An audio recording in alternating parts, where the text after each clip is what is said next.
Actress Robin Wright will take Kevin Spacey's place in the lead role on House of Cards, after he was pushed out of the show amid UAL assault allegations. Valerie MaconAFPGetty Images First. The spotlight was on the men, trailing them as they fell: Harvey Weinstein, Kevin Spacey, Charlie Rose, Al Franken, a seemingly endless parade of famous names. Now the women are taking the stage, stepping into the spaces left behind. Robin Wright will take Spacey's place in the lead role on House of Cards. Veteran correspondent Christiane Amanpour was named Charlie Rose's interim replacement on PBS.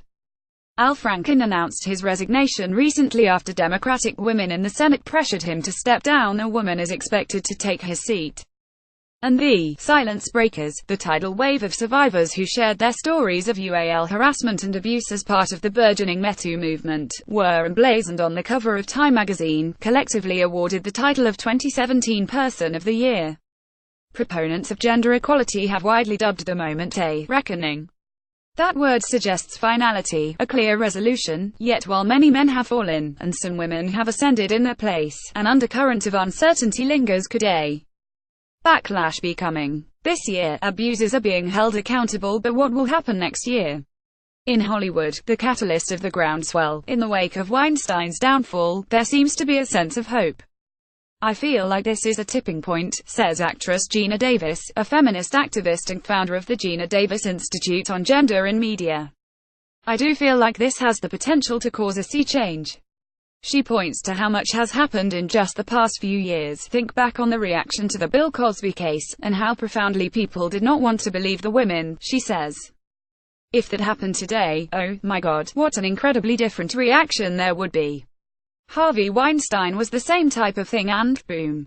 And then all of a sudden it spread like wildfire to other sections of society, to politics, to business. This has the potential to cause a sea change, says Geena Davis of the momentum of the Me Too movement. Rich Fury. Getty Images. Other prominent women have cautioned that cultural transformation is hardly a guarantee. In a viral Facebook post, Facebook Chief Operating Officer Sheryl Sandberg emphasized how much more must be done to end the abuse of power imbalances caused by ism and racism. We have to be vigilant to make sure this happens, she wrote. I have already heard the rumblings of a backlash. This is why you shouldn't hire women. Actually, this is why you should. Writer Rebecca Traister, author of All the Single Ladies, Unmarried Women and the Rise of an Independent Nation, echoed Sandberg's worries about the potential blowback in an essay for New York Magazine. All it will take is one particularly lame allegation, and given the increasing depravity of the charges, the milder stuff looks lamer and lamer, no matter how awful the experience, to turn the tide from deep umbrage on behalf of women to pity for the poor, bullied men, she wrote. But feminist author Linda Hirschman maintains that the momentum of Me Too has already grown to a point where it won't be easily derailed. All movements make mistakes. This movement cannot be held, and will not be held, to a standard that if we make one mistake the whole movement goes down, Hirschman says.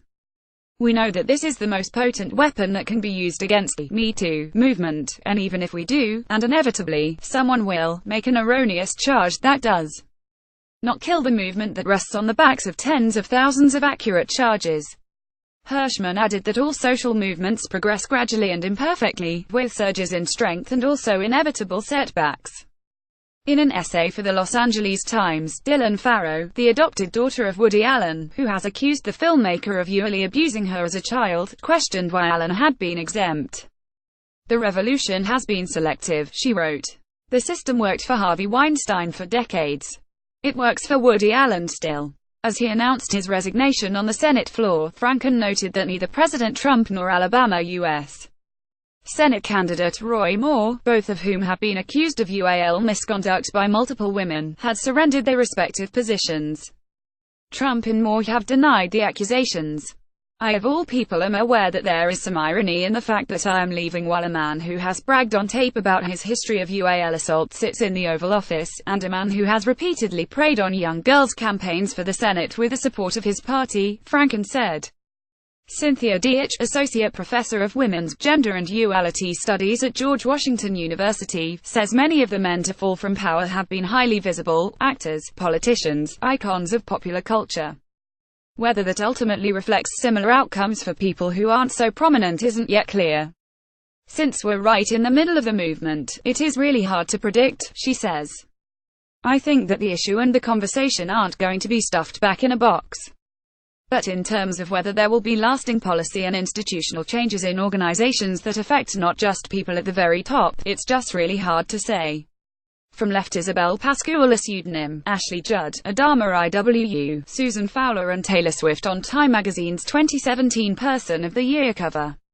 Timing. Reuters. There is at least one way that setting a highly visible example can make a difference, Davis says.